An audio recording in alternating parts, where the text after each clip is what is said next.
everybody. Maureen, your local lender with Rate, here with this week's Mortgage Minute. So today is Wednesday, April 29th, and it is about 7 a.m. Well, it's been another week where mortgage rates moved a bit higher, but not because of any one big headline. Instead, it's been more of a slow buildup from a few different factors coming all together, plus timing. So the bond market weakened gradually on Monday, but since it happened so late in the day, most of the lenders didn't adjust rates.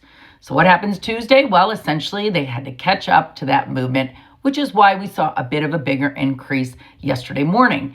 And what else had an impact? Well, of course, oil prices and global tensions. The ongoing situation with Iran still unresolved, and with oil prices staying elevated, that's keeping inflation concerns alive. And when inflation sticks around, mortgage rates tend to stay higher as well.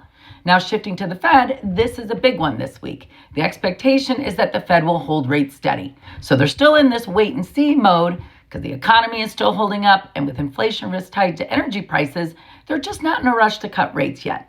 We also got some new economic data this weekend, and it's a mixed mix. Jobs data is still relatively strong, even though hiring slowed slightly, still pointing to a healthy labor market, and that can put upward pressure on rates. Consumer confidence actually came in stronger than expected, which shows people are still feeling pretty good about the economy.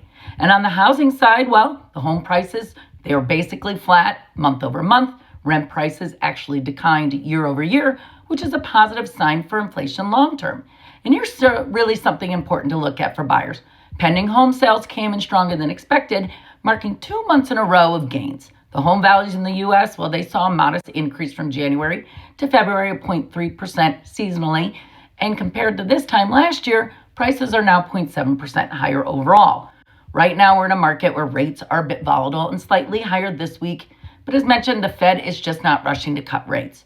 So once again, my biggest takeaway is trying to perfectly time the market is still incredibly difficult. Even in a week with higher rates, we're seeing strong buyer activity and opportunity. So if you're thinking about buying, refinancing, or just want to understand what this means for your situation, remember, it's all about having a strategy, not guessing where rates will go next. So if you want to learn more or you have a scenario you want to discuss, please reach out and I would be more than happy to talk to you. So that's it for this week. You guys take care, and I look forward to seeing you next week.